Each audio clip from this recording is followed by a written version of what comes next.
श्री त्र्यंबकेश्वर ज्योतिर्लिंग, जिसमें श्री ब्रह्मा, विष्णु और महेश तीनों ही विराजित हैं। यही इस ज्योतिर्लिंग की सबसे बड़ी विशेषता है। त्र्यंबकेश्वर ज्योतिर्लिंग मंदिर महाराष्ट्र प्रांत के नासिक जिले में है। यहाँ के निकटवर्ती ब्रह्मागिरी नामक पर्वत से ही गोदावरी नदी का उद्गम है। श्री त्र्यंबकेश्वर मंदिर के अंदर एक छोटे से गड्ढे में 3 छोटे छोटे लिंग हैं, जो ब्रह्मा, विष्णु और शिव इन तीनों देवों के प्रतीक माने गए हैं।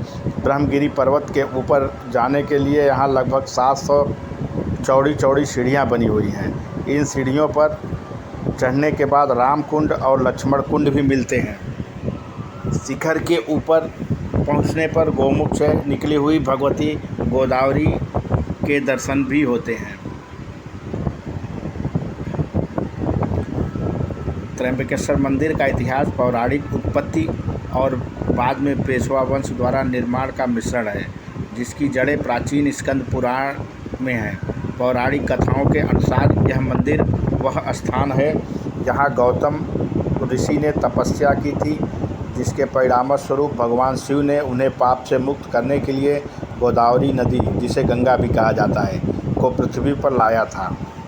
वर्तमान संरचना एक महत्वपूर्ण तीर्थ स्थल और 12 ज्योतिर्लिंगों में एक का घर 18वीं शताब्दी में पेशवा बालाजी बाजीराव द्वारा बनाया गया था। पौराणिक उत्पत्ति। गौतम ऋषि की तपस्या। किंवदंती के अनुसार ऋषि गौतम और उनकी पत्नी ब्रह्मगिरी पहाड़ियों पर रहते थे और भगवान शिव के प्रति उनकी भक्ति के कारण अकाल के दौरान उन्हें प्रचुर संसाधन प्राप्त हुए थे। आकस्मिक गौहत्या। अन्य ऋषियों ने ईर्ष्यावश गौतम के अन्न भंडार में एक गाय भेज दी, जिसे भगाने के प्रयास में गौतम ने गलती से मार डाला। गंगा अवतरण। गौहत्या के पाप से मुक्ति पाने के लिए गौतम ऋषि ने घोर तपस्या की और भगवान शिव से अनुरोध किया कि वे उन्हें शुद्ध करने के लिए पवित्र गंगा, गोदावरी नदी जिसको बोलते हैं, को पृथ्वी पर छोड़ दें। भगवान शिव का निवास। भगवान शिव उनकी भक्ति से प्रसन्न हुए और उन्होंने इस स्थान को ज्योतिर्लिंग के रूप में अपना निवास स्थान बना लिया। ऐतिहासिक निर्माण। पेशवा वंश। वर्तमान मंदिर का निर्माण पेशवा बालाजी बाजीराव, जिन्हें नाना साहेब के नाम से भी जाना जाता है, ने 1740 और 1760 के बीच करवाया था।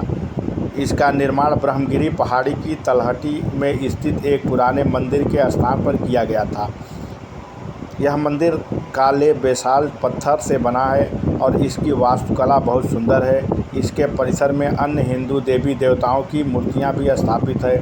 सांस्कृतिक और आध्यात्मिक महत्व। 12 ज्योतिर्लिंगों में से एक त्र्यंबकेश्वर भगवान शिव को समर्पित सबसे पवित्र मंदिरों में से एक है, क्योंकि यह 12 प्रतिष्ठित ज्योतिर्लिंग में से एक है।